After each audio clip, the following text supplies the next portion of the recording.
रात के 3 बजे। सोचिए, ये सिर्फ एक लोकेशन नहीं है, ये तो एक वार्निंग है, एक लक्ष्मण रेखा। कुछ याद आया?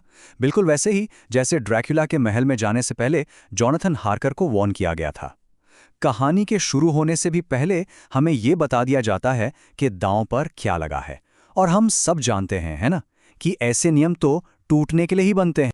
तो चलिए, आज हम इसी कहानी को डिकोड करते हैं। हम ये देखेंगे कि कैसे बस चंद शब्द मिलकर खौफ का एक पूरा साम्राज्य खड़ा कर सकते हैं।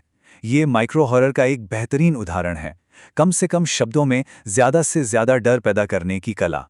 कहानी का पहला हिस्सा है निमंत्रण, जहां मनाही के दरवाजों पर एक ऐसा फैसला लिया जाता है जो सब कुछ बदल कर रख देगा।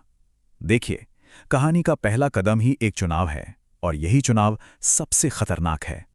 बस ये 3 शब्द, कबीर अंदर गया, ये वो एक पल है, वो एक एक्शन जहां से वापसी के सारे रास्ते बंद हो जाते हैं। इसी एक कदम ने आने वाली हर अनहोनी की नींव रख दी है। ये एक ऐसा खामोश, जानलेवा निमंत्रण था जिसे कबीर ने स्वीकार कर लिया।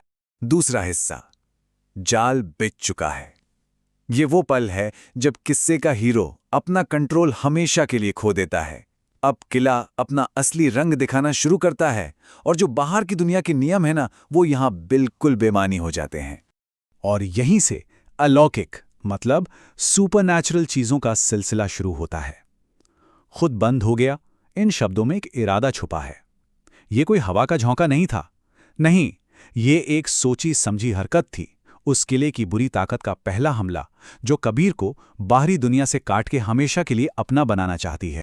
अब देखिए डर कैसे एक लेवल और ऊपर जाता है। कबीर सिर्फ एक जगह में कैद नहीं है, बल्कि वो जगह खुद जिंदा हो रही है, बिल्कुल ड्रैकुला के महल की तरह, जो सिर्फ एक इमारत नहीं बल्कि खुद एक जीता जागता खूंखार किरदार है। ये किला अब पत्थर और गारे का नहीं रहा, ये खून बहाता एक जिंदा खतरा बन गया है। जरा इस फुसफुसाहट की नजदीकी महसूस कीजिए, कान के पास। ये कोई दूर से आती हुई चीख नहीं है, बल्कि एक बेहद पर्सनल और खौफनाक कमांड है। कोई अनदेखी शक्ति सीधे कबीर से बात कर रही है, और उसे सांस रोकने के लिए क्यों कहा जा रहा है? ये सवाल डर को और भी गहरा कर देता है ना। और अब आता है तीसरा हिस्सा, आमना सामना। कहानी के सबसे बड़े अकल्पनीय डर से मुलाकात। यहाँ कहानी अपने क्लाइमेक्स पर पहुंचती है जब वो अनदेखा खतरा आखिरकार अपना चेहरा दिखाने वाला है। उसने पलट कर देखा, और कहानी हमें इस सवाल पर एक पल के लिए रोक देती है, सोचने पर मजबूर करती है कि वहां क्या हो सकता है।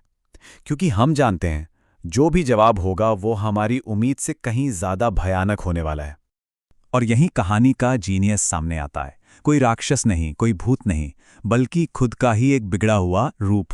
सबसे खौफनाक बात यही तो है कि हमला बाहर से नहीं बल्कि भीतर से हुआ है। वो परछाई जो हमेशा एक वफादार साथी की तरह साथ रहती है, आज खुद दुश्मन बन गई है। लेकिन बात सिर्फ दिमागी खौफ पर नहीं रुकती। वो मुस्कुराती परछाई सिर्फ एक डरावनी इमेज नहीं है, वो एक असल हमलावर है। साइकोलॉजिकल आतंक के फौरन बाद ये फिजिकल हमला होता है। दर्द और ठंडी सांस का एहसास इस डर को एकदम हकीकत बना देता है। चौथा हिस्सा, पर्दाफाश, जिंदा बचने की भयानक कीमत। चलिए अब देखते हैं कि इस हमले के बाद क्या होता है।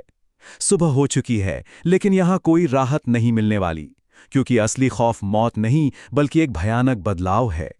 तो सुबह की इस सच्चाई को ना एक एक करके समझते हैं। पहला, सिर्फ एक चीज मिली, इसका मतलब साफ है कबीर का वजूद मिट चुका है। दूसरा, शीशे में एक नया चेहरा, यह पहचान छिन जाने का सबसे खौफनाक सबूत है, कबीर की जगह किसी और ने ले ली है। और तीसरा, पीछे से एक आवाज जो हमें कहानी के अंतिम और सबसे ठंडे मोड़ पर ले जाती।